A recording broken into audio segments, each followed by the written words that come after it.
Imagine waking up tomorrow and checking your savings. The number hasn't changed, but everything around you suddenly costs more. Bread, rent, fuel. Your money didn't disappear. It didn't vanish overnight. It simply became smaller. This is the quiet reality of inflation. And here's the paradox no one likes to say out loud. While inflation hurts ordinary people, governments quietly benefit from it. So if inflation is so painful, why does it keep happening? And more importantly, who does it really serve? Inflation is not a modern mistake. It is an ancient strategy. Long before central banks and digital money, empires learned the same lesson. Ancient Rome diluted silver coins to fund wars. Weimar Germany printed money to survive crushing debt. The tools changed, but the outcome stayed the same. Today, money is created with keystrokes instead of presses, but the effect is identical. Think of it like this. You borrow $100 from a friend. Years later, you pay back the same $100. On paper, the debt is gone. But in reality, those dollars now buy far less. You didn't default. You didn't refuse to pay. You repaid the debt with weaker money. That is inflation. And governments, more than anyone else, rely on this mechanism. Because governments don't owe millions. They owe trillions. Money works like ice. When it's solid, it holds its shape. When more heat is added, it melts. Printing money adds heat to the system. As more money enters circulation, each existing unit becomes less rare. Less rarity means less value. Prices rise not because things become better, but because money becomes weaker. Here's the key detail most people miss.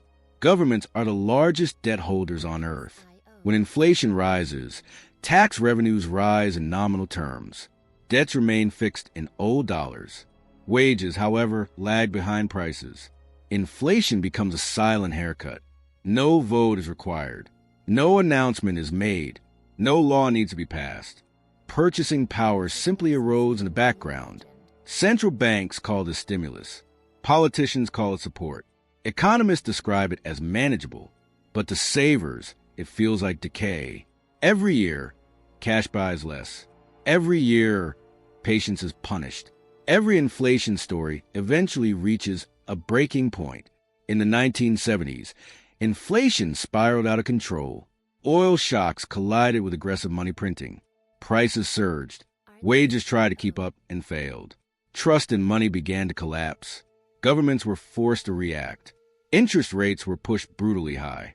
Recessions followed. The cure was painful, but the lesson was unforgettable. That lesson wasn't that inflation is dangerous. It was that uncontrolled inflation is dangerous. Moderate inflation, carefully managed, turned out to be useful, just enough to reduce debt, not enough to cause revolt. From that point forward, inflation stopped being an accident. It became policy. Targets were set. Models were built. Loss was made acceptable as long as it was slow. But inflation always leaves fingerprints. Savers lose first. Debtors benefit. Asset owners move ahead. Housing prices rise faster than wages. Stocks and real assets protect wealth. Cash quietly punishes caution.